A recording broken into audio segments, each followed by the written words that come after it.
أما بعد فأعوذ بالله من الشيطان الرجيم بسم الله الرحمن الرحيم إن الله يحب التوابين ويحب المتطهرين صدق الله العظيم. جھک کر میرے ساتھ بلند آواز سے پڑھیں الصلاة والسلام علیک یا رسول اللہ، الصلاة والسلام علیک یا رسول اللہ، الصلاة والسلام علیک یا نبی اللہ، الصلاة والسلام علیک یا نبی اللہ، وعلى آلک وعلى آلک واصحابک واصحابک یا نور اللہ صلی اللہ تعالی علیہ وسلم. فقار محترم، جی تو یہ چاہ رہا تھا کہ اب نام بھی ہے اس فہرست کے اندر، لہذا موجودگی میں کسی اور کے ذمہ دینا یہ ٹھیک بھی نہیں ہے. اللہ تعالیٰ کا فضل ہے کہ ہم سنا رہے ہیں اور آپ سن رہے ہیں. اللہ تعالیٰ سب کو صحت و عافیت کے ساتھ عمر خضر نصیب فرمائے. گزشتہ سے پیوستہ جماعت المبارکہ کو منی مزی ودی کی ڈیفینیشن آپ کے سامنے بیان کی تھی. کچھ لوگوں کے لیے ٹاپک نیا اس لیے تھا کہ علماء تو بیان کرتے ہیں، کتابیں اس ٹاپک سے پڑھی ہیں، اور کچھ لوگوں کے لیے ریہرسل تھا. بہرحال جتنا بھی اس پلیٹ فارم سے اور بالخصوص شیخ الاسلام ٹرسٹ کی طرف سے ہونے والے ساپتاہک اجتماع میں جو بھی بیان کیا جاتا ہے، اگر دریا نہ صحیح چلو نہ صحیح تو قطرہ ہی صحیح. اس طریقے سے آپ آتے رہیں انشاءاللہ. آج بھی مختصر میں اور اجمال طہارت کے حوالے سے کچھ روشنی ڈالنے کی کوشش کرتا ہوں. اللہم رب اشرح لی صدری ویسر لی امری واحلل عقدۃ من لسانی یفقہوا قولی. رفیقان محترم، اللہ تعالیٰ ارشاد فرماتا ہے ان اللہ یحب التوابین ویحب المتطہرین. بے شک اللہ توبہ کرنے والوں کو اپنا محبوب بناتا ہے، ان کو پسند فرماتا ہے. پھر فرمایا ویحب المتطہرین، اور پاک اور صاف ستھرے رہنے والوں کو بھی اللہ تعالیٰ محبوب بنا دیتا ہے. جگہ جگہ قرآن مجید میں اللہ نے یہ توبہ یہ بھی کیا ہے؟ ایک ہے ظاہری خوبصورتی، ظاہری پاکیزگی جسے ہم ایکسٹرنل کہہ سکتے ہیں، اور ایک ہے باطنی انٹرنل. تو یہ بھی ضروری ہے، اور یہ میں سمجھتا ہوں ظاہر سے زیادہ باطن کی زیادہ ضرورت ہے. یہ موسٹ امپورٹنٹ ہے. باطن کی شرک سے پاک ہونا چاہیے، اور گناہ صغیرہ و کبیرہ سے پاک ہونا چاہیے، بدعمالی اس طریقے سے. تو یہ سب کیا ہے؟ اس پر جو زنگ لگتا ہے ان چیزوں سے، تو اللہ تعالیٰ جو بندہ اس سے توبہ کر لیتا ہے، اگر لت لگ جائے تو اللہ اس کو توبہ کرنے والے کو بھی اللہ محبوب بنا لیتا ہے. تو یہ تو ہو گئی انر سیلف، جو ہمارا آؤٹر سیلف ہے، جو ہمارا ظاہر ہے، تو وہ بھی کیا ہے کہ پاک ہونا چاہیے. اور اسلام تو ایک پراکرتک مذہب ہے، ایک دین فطرت ہے، اور اسلام بندے کو ہر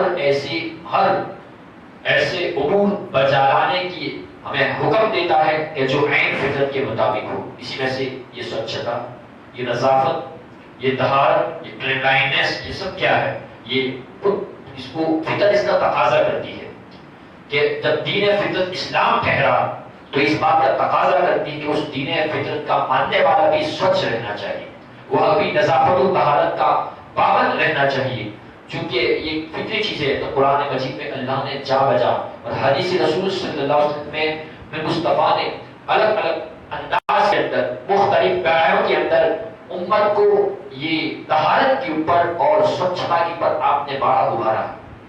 جیسے کہ اللہ تعالیٰ فرماتا ہے ان اللہ یحب التوابین ویحب المتطہرین، کہ بے شک اللہ توبہ کرنے والوں اور پاک صاف رہنے والوں کو اللہ پسند فرماتا ہے. اور یہ تو بہت بڑی بات ہو گئی. ہم جس ٹاپک کو لے کر چل رہے ہیں کہ طہارت کے حوالے سے، کیونکہ ہمارے جب طہارت بولا جاتا ہے تو ایک سینس ہمارے ذہن میں آتا ہے، بھائی کیا وضو، غسل، حیض، نفاس، منی، نجاست غلیظہ، نجاست خفیفہ، یہ ساری چیزیں ذہن میں آتی ہے. ٹھیک ہے، یہ تو ہے ہی اپنی جگہ کہ اگر یہ ہے تو انسان اس طہارت کو من ہو ہی نہیں سکتا ہے. لیکن اسلام نے تو یہاں تک کہا ہے کہ تم میں سے کوئی شخص بدبودار چیز کھا کر مسجد میں نہ آئے، اس لیے کہ اس کے منہ سے جو بدبو نکل رہی ہے جب وہ نماز پڑھے گا تو اس کے پڑوس میں کھڑے رہنے والے مصلی کو تکلیف ہوتی ہے، تو جس سے مصلی کو تکلیف ہوتی ہے اس سے اللہ کے معصوم دوری فرشتوں کو بھی اذیت ہوتی ہے۔ تو کیا فرمایا؟ صاف کر کے آیا جائے۔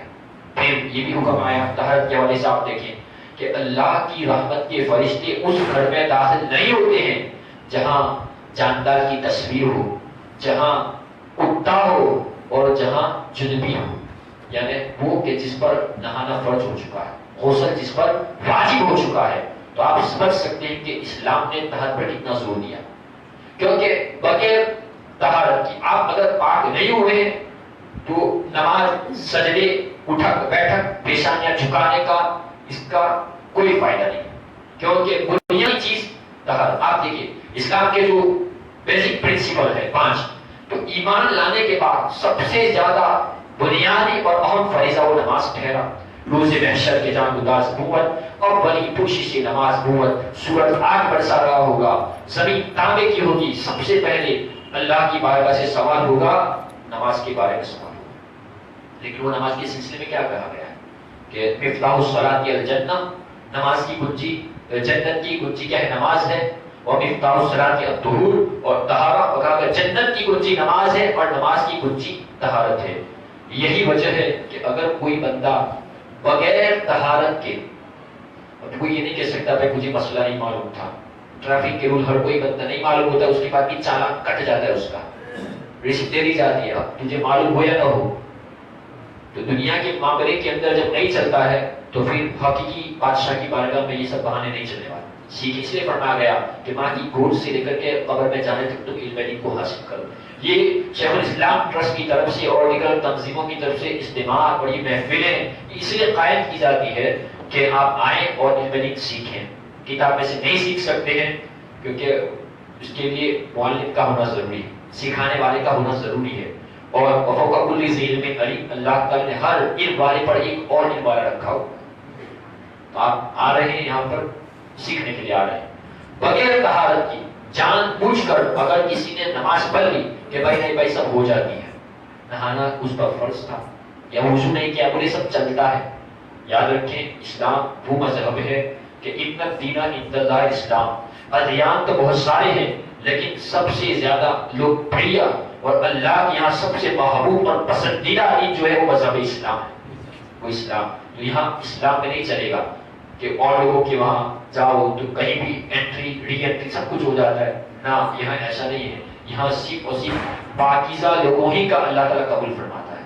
ارے ہمارے تو صدقہ و خیرات کا بھی یہ معاملہ ہے، اگر کوئی حرام کمائی سے کمائے اور کہیں چل صدقہ دے دیا تو فرمایا گیا حرام کا مال بغیر ثواب کی نیت سے دے دے، وہاں بھی ثواب کی نیت نہیں رکھنا ہے۔ تو یہ تو اللہ کی بارگاہ میں سر جھکانے کا معاملہ ہے، اہم ایمان کے بعد نماز کی فریضے کا نام ہے۔ تو بغیر طہارت کے کسی نے پڑھ لیا بھائی ہو جاتی ہے نماز، تو فرمایا علماء فرماتے ہیں، علماء نے ایسے شخص کو کافر بتایا، کافر لکھا ہے بغیر طہارت کے یہ کہ بھائی نماز ہو جاتی ہے، ایسا عقیدہ اور ایسے عمل کے ساتھ نماز پڑھنے والا علماء نے اس کو کافر قرار دیا۔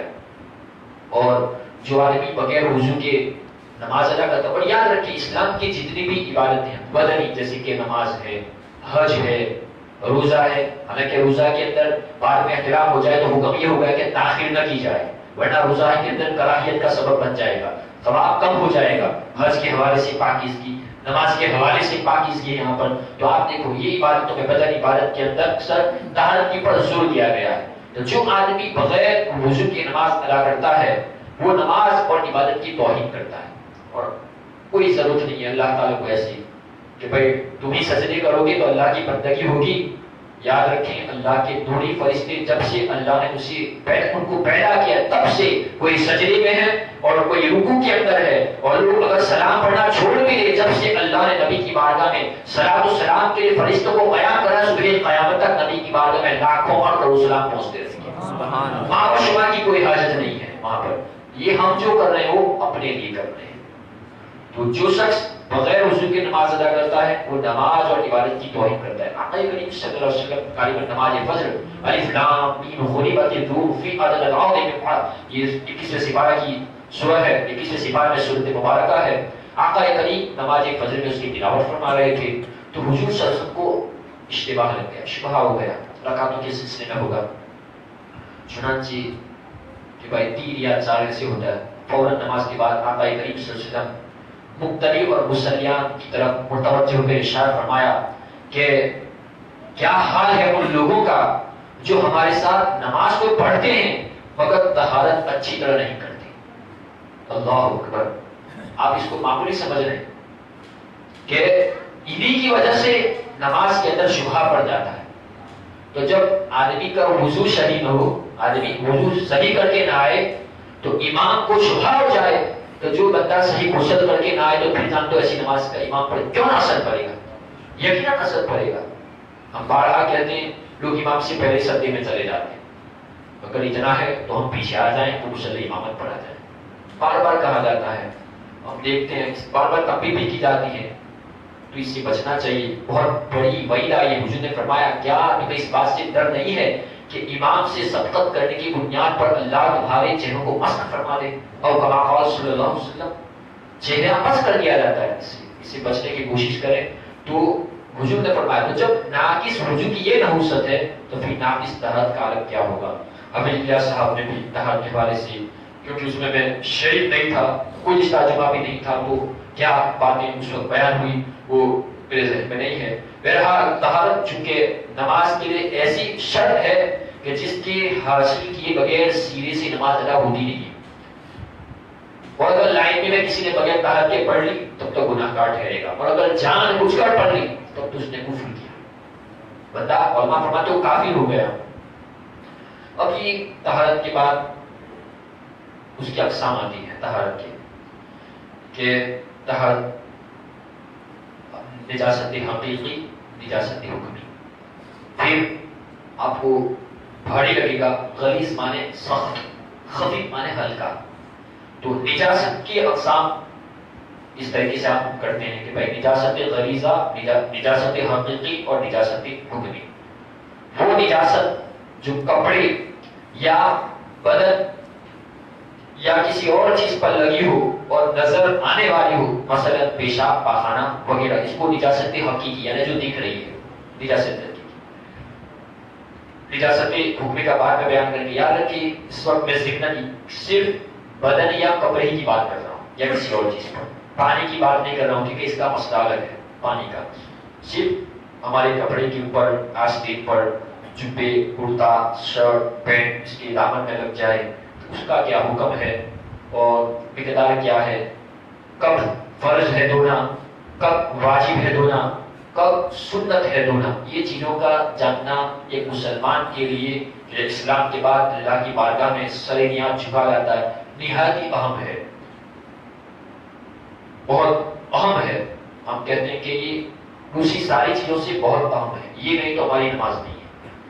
تو نجاست حقیقی کی 2 قسمیں ہیں، غلیظہ اور خفیفہ۔ غلیظ لفظ ایسا ہے، غلیظ معنی سخت قسمت کی نجاست، ناپاکی۔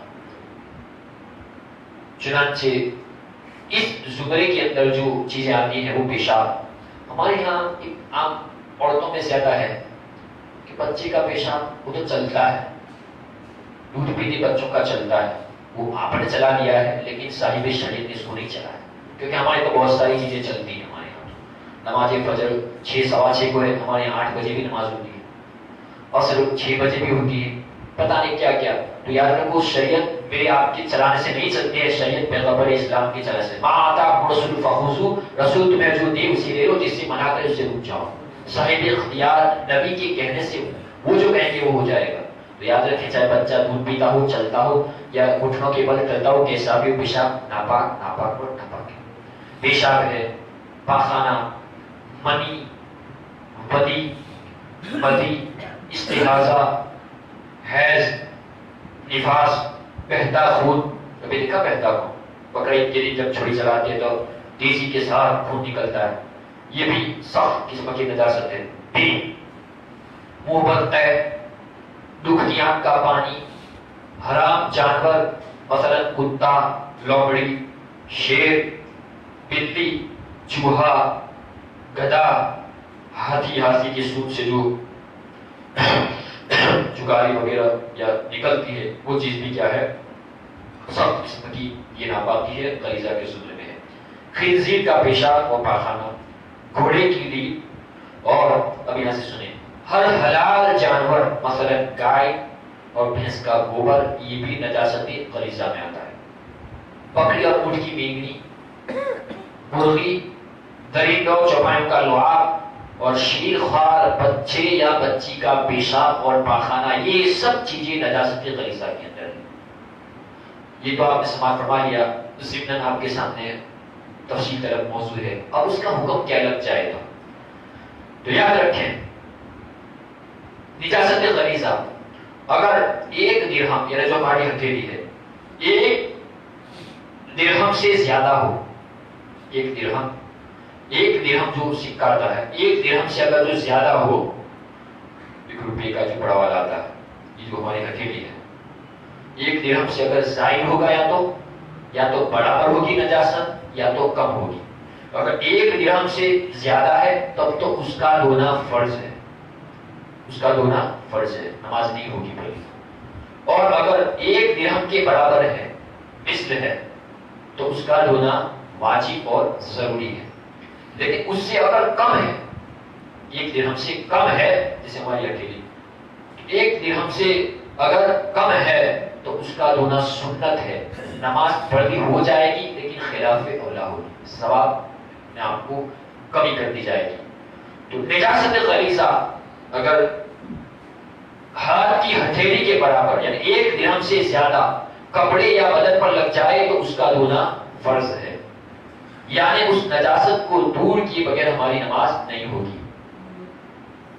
اور اگر یہ نجاست درہم کے برابر ہو تو اس کا دھونا واجب. اور اتنی مقدار میں نجاست غلیظہ کی موجودگی نماز پڑھ لی اگر یعنی درہم کے برابر تھی ہتھیلی کی اور نماز پڑھ لی تو کیا ہوگا؟ وہ نماز واجب الاعادہ اور مکروہ تحریمی. جیسے ہر جمعہ کو ہم 2 رکعت کا تکبیر تحریمہ کہنے سے پہلے کہتے ہیں کہ بھائی آستین جڑی ہو تو اس کو کیا کرتے ہیں؟ کھول دیں. پائجامہ موڑا ہو تو اس کو کیا ہے اس طریقے سے اوپر کی جا رہی ہے اس کو کیا ہے کھول دیں. پینٹ موڑا ہو تو اس کو کیا کریں؟ کھول دیں.